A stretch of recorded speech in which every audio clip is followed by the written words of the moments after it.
Hello everybody and assalamu alaikum. Okay, so today was a drawing that I didn't even intend to record. That's why you did not see any of the sketch. It went through a process of 3 sketches until I got it defined enough to be, something that I can work my line art off of. But I honestly should have done a 4th sketch because I did end up having to finagle this and add stuff that was not there because I could not make sense of my own sketch. This drawing came from a list of things, a vague list of words that I normally use and pick prompts from that, I get inspired, I put something on the list and I'm just like, I'll get to it when I get to it. Right here, I'm gonna be drawing what is called the edges.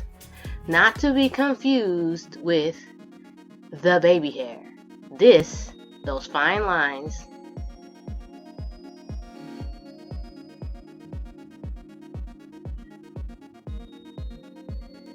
right at the sideburns is where I started the baby hairs. Baby hairs, I will put the definitions of baby hairs and edges on the screen for those of you who don't know what they are. If you do know what they are and you disagree with my definitions, fight me. Not really. Don't fight me. I really enjoyed this drawing. But as I said before, or I might not have said it before, it took a very long time. And the reason that it took a long time is that I typically do not do very, by definition, kempt hair. I typically do unkempt hair, meaning, unkempt is not even a good word to describe it. I like to do curly hair, right? I don't like to do hair that is confined by braids or something slicking it back. I don't do straight hair because there are plenty of artists who do that already. I don't need to add to that. I want to add to hair that looks like mine. But the reason that this was so hard for me to do was not even because of the braids, because I know how to do braids. I've done braids my entire life.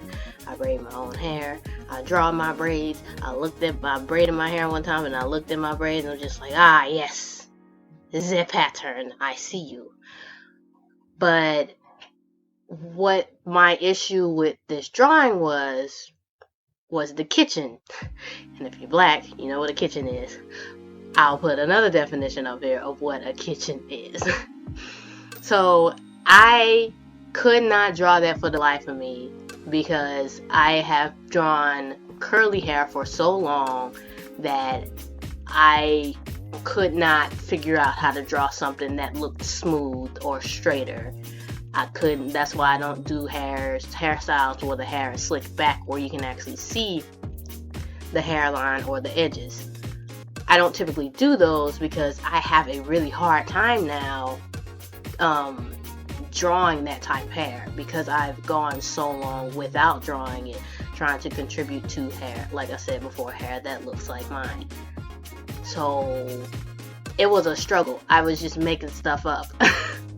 I really was just making stuff up because I couldn't figure it out. Like, I was just like, I should have studied this before I started drawing it, but you know what? This is one of my best drawings, to be honest with you. This drawing came out so well and so polished. I was impressed with myself. Like, it was a lot of dedication and hard work that actually went into this. The inking alone took me 4 hours and 20 minutes, which typically my inking will only take me 30 minutes to an hour to finish. And part of the reason that it took so long was not, like I said, not because of the braids necessarily, but actually because of the base of the hair, where the part lines are, because it's parted into 4 areas for 4 braids. Like I said, I had to learn as I went along to figure out how to draw what I was drawing. which isn't like a bad way to draw, because that's how artists learn in general, but it is a good idea to, if a subject is a little too hard for you to wrap your head around, to do some studies on it. Like, there's nothing wrong with doing studies. You're not meant to know how to draw everything that you want to draw. And the only way to grow your skills is to draw it. But typically what I'll do is that I'll try to draw it on my own, and then I'll try to draw it with a reference. And then I get to see the comparison on what my brain thought the subject looked like versus what the subject is actually supposed to look like. Because what artists tend to do is they'll draw what they think something is supposed to look like. Like whatever, because our memories are flawed. You will remember only what stands out to you about a subject, what's prominent to you about it.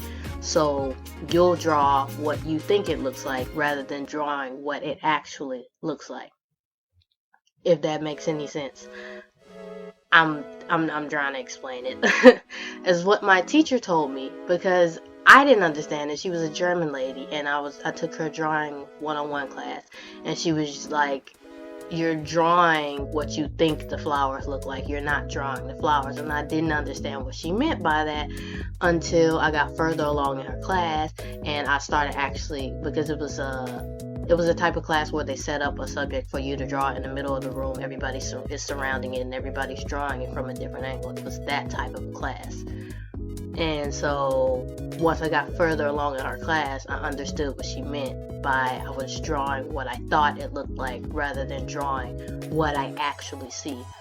So for that reason, whenever people ask me, how are you so good at art? It's honestly observation, because you can't draw something that you've never seen before. You can't draw anything that you don't know what something looks like. And most people would beg to differ, saying, I could draw something that I've never seen before. Look at all these animals and monsters and things that I've come up with. But this is the thing. You draw an animal or a monster or some sort of mythical creature based off of other things that you've seen before. You might not have seen all of these things in the same place, but you have seen them before.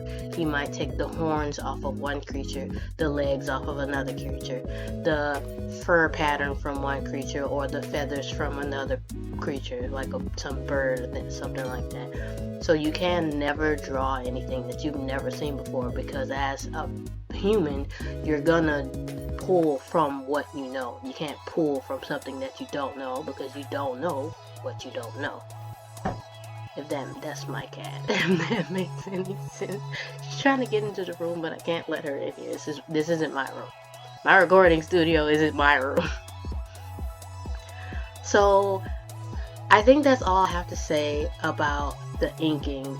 The coloring is gonna come up pretty soon, but I'm gonna give you a spoiler alert. It does not end up being this color scheme or the baby hairs. I don't know if you just saw, like, right at the, what do you call that?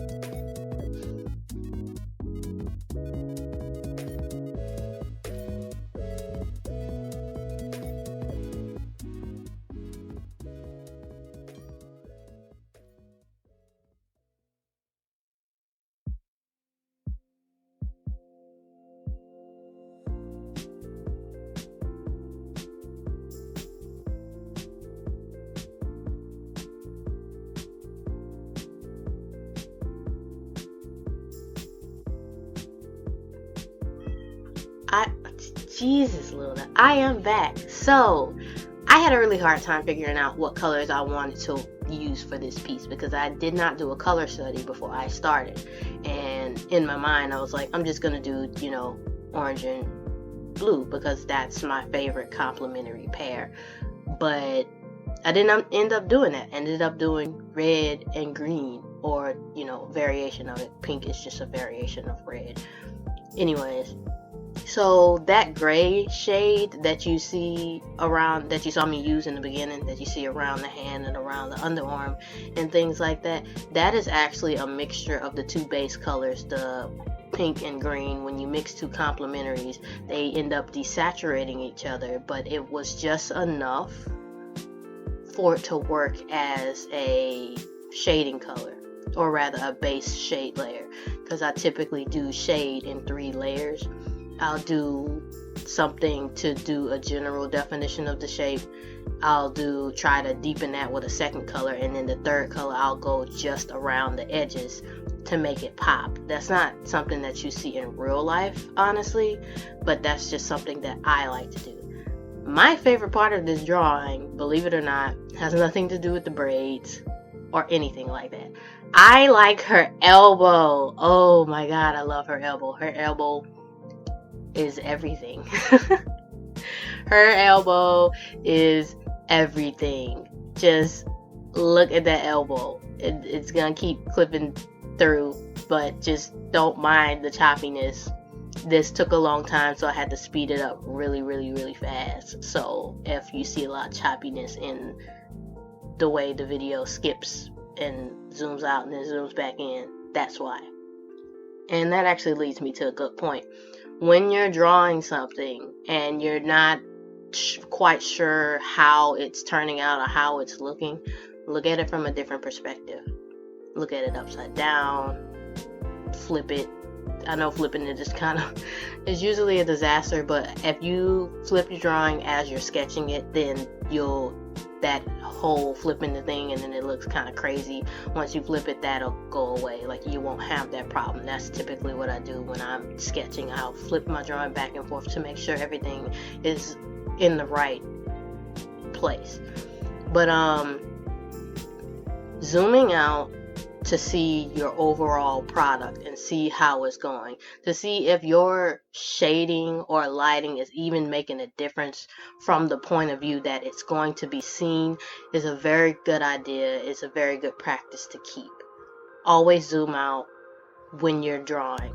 Like, don't always stay so zoomed in, because what you end up doing is you try to make it look really perfect from the angle and the distance that you're looking at it, but that's not the angle or the distance that it will be seen when you zoom out. That's kind of how a lot of the art in, I believe it's the Sistine Chapel, was done. It's meant to be seen far away. It was painted on the ceiling. Please correct me if I'm wrong, because I'm wrong a lot of times.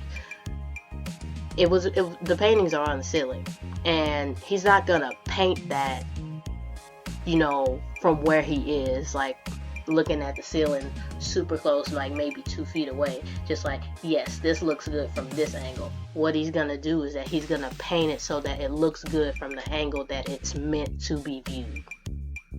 So you should do that often. When you're drawing a piece, zoom out, get a perspective on what it looks like as a whole, so that you're not wasting your time on something that might not matter at the end for the end product. I think that's all that I have to say about this. Enjoy watching me shade the rest of the braids. I hope you're enjoying this so far. I hope you're enjoying this new style of editing. And I hope you come back for more. I'll see you at the end of the video, or speak to you at the end of the video.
And with that, that is all we have.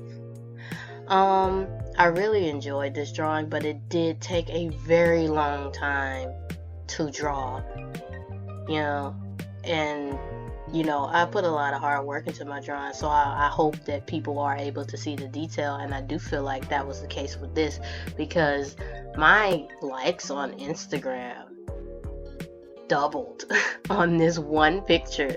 Like, they doubled. So if you're an artist and you feel like your art isn't being recognized, you might want to look at whether or not you're drawing for the masses or you're drawing for yourself.